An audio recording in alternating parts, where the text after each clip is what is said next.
This is like, I'm still a little speechless from it. My heart is still racing from it. And I even almost teared up when I tried the immersive video. Hey guys, it's Krystal. And as you can probably already tell, I'm here at Apple Park. Got my coffee. Can't go wrong with an iced latte on a beautiful day. But I'm here the day after WWDC, and there is so much to talk about, probably more than ever. We got new MacBook Airs, the updated Mac Studio and Mac Pro, so many software updates. And of course, you guys are probably really excited to hear about the Vision Pro. I got a chance to check it out and try it on, and wow. Now that I'm much more cool, calm, and collected, it's been about 24 hours since I tried Vision Pro, and as most of you may know, this is Apple's new headset. And I just want to emphasize, as much as it can do VR, this is primarily more an AR experience that lets you interact with the world around you and what Apple thinks is the next generation of computing. Specifically what Apple is calling spatial computing, because as much as it's a visual experience, is an audio one as well. There's an M2 chip inside, same chip that's inside of our MacBooks and iPads, and you can use this alongside a MacBook, but thanks to the M2, you can use it all on its own. Parallel to that, there's also the new R1 chip, and that's dedicated to the sensors, the cameras, and microphones, and all of that ties the whole experience together. Inside the headset, there's a custom micro OLED display system with more than 23 million pixels. Apple's claiming that it's more than a 4K TV for each eye. And upon putting it on, I've never experienced a more sharp and clear image in a headset. And honestly, after seeing some of the things I was seeing, I think that's the reason why I got so emotional and just kind of speechless after seeing it. All I can say is that there really isn't any video or description to replicate what you're experiencing when you put this on. It really is as impressive as Apple's claiming it to be, and I really hope that everybody gets to try it out one day. Now, I do hesitate a bit while saying that because there's no getting around that price tag. It's a lot, and I don't think you should necessarily jump into it right off the bat. What I think we all have to remember is that this is a first of its kind. And as much as it is a new product that's coming out in 2024, it's going to pave the way for years and years and years to come. Things are going to get smaller, more compact, better battery life, more refined, and hopefully more affordable. But that doesn't take away from how well executed this thing is thus far. It's really polished. Now, it's also really well engineered. It's not plastic. It's composed of glass, metal, and this mesh fabric that wraps around your head very perfectly. In my experience, it was a really quick and easy adjusting and fit.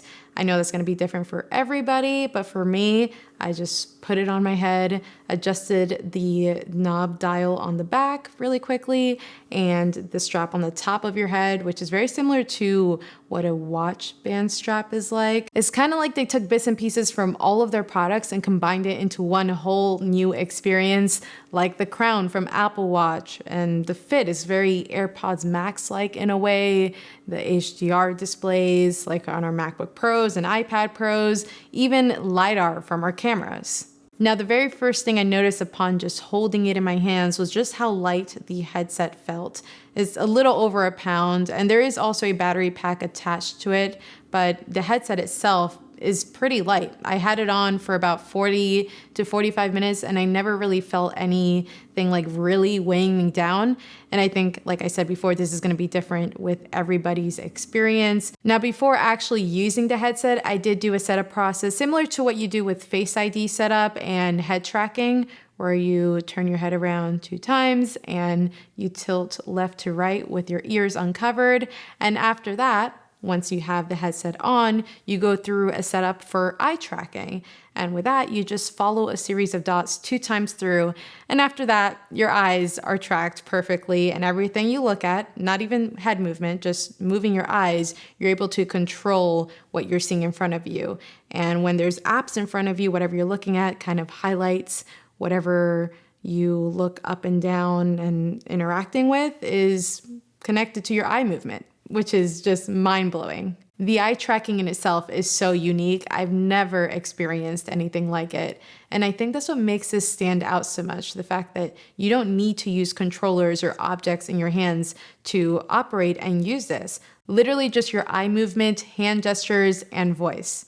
Now, the voice portion I didn't get to experience, but I can't imagine it not being just as great with just how smooth everything else worked. There was a few different demos that I got to try out, but I think the coolest things that stood out to me the most were the simple things, like going into the Photos app and just using a hand gesture to swipe right to left to go through photos and seeing photos big right in front of me, but in a AR way where you're still aware and can see everything that's around you in the room, but virtually see this big photo right in front of your face.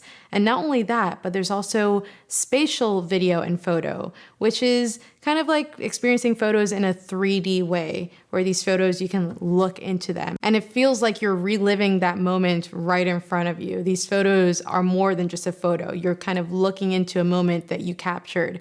And same thing goes with spatial video. So you're seeing video playing in front of you, but in a 3D way that really makes you feel like you're in that moment again. Alongside that, I also thought it was really cool to experience what a digital workflow looks like with the headset, where there's apps and multiple windows open in front of you. Maybe there's Safari in the middle, messages on the side, and photos or mail on the other. Picture just scrolling through and swiping away simply with eye movement and hand gestures.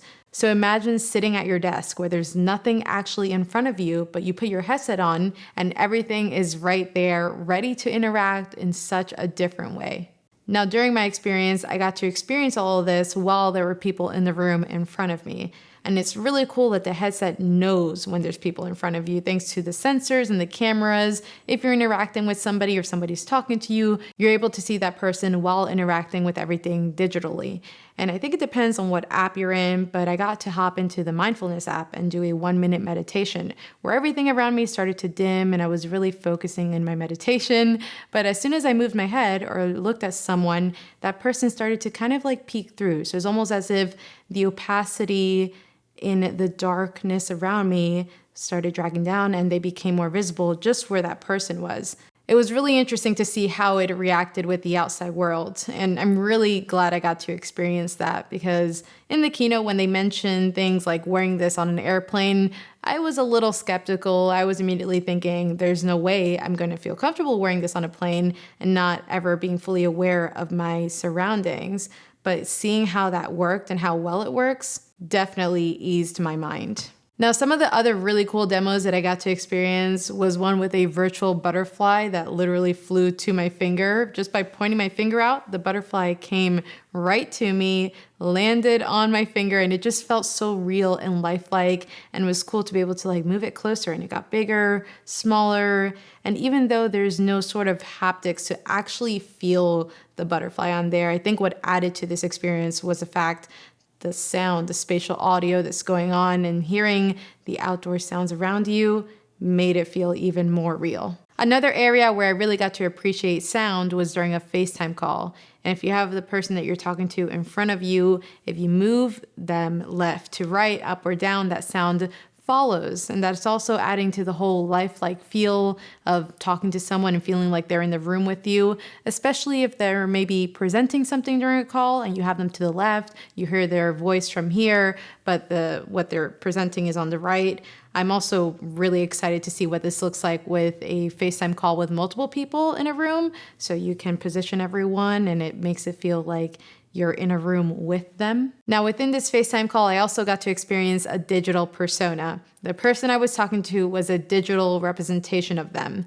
And not gonna lie, in my head, I did question if that person was in fact real. It was a little robotic-like, a little creepy, and it's almost scary to think about how it will look like if it gets even better, which I'm sure it will. So not really sure how I feel about it, but it's there if you want to use it. I gotta say, I'm really excited to see what future content will be specifically made and designed for Vision OS, which is what they're calling this new operating system. Because another demo that I got to experience was an immersive video demo where I got to see Alicia Keys playing right in front of me, or a live basketball game right on the court. I got to take a helicopter ride over the city, see a tightrope walker over a beautiful mountain scenery. All of these like lifelike crazy experience right in front of your eyes. That with the sound made it feel so crazy real. Another thing that super impressed me was the depth perception of this thing, because there was this dinosaur demo where it basically was looking into a dinosaur world, and that window looking into it was on the wall furthest from me. So I actually got up and walked closer to the dinosaurs, and it was really cool to see how well this interacted with the real world around me, but also this virtual reality right in front of me. The blend of that and just seeing what that depth looked like in real time is crazy. But beyond that, just moving apps around, moving windows around, and seeing what that looked like with your actual surroundings displayed this just as well. Now, the other elephant in the room, apart from the price, is the fact that there is a battery pack attached to the headset. And I do think this is the lesser of two evils, because not only does it take away weight from the headset, but also heat. Now, you can plug Vision Pro into the wall just like you would with any computer to get infinite battery life, but the battery pack itself is claiming to give about 2 hours, which isn't great. You couldn't watch Titanic, but hopefully you can buy these separately to add even more juice on the go. Maybe get a second or third while you're traveling and just swap them out as you go. Now, I am super grateful to have experienced it, and just with my minimal time using it, I just need more time with it. So definitely stay tuned and subscribe for that review coming to you in 2024. Thank you guys so much for watching. Let me know in the comments what you think of Vision Pro. Don't forget to subscribe, and hasta luego.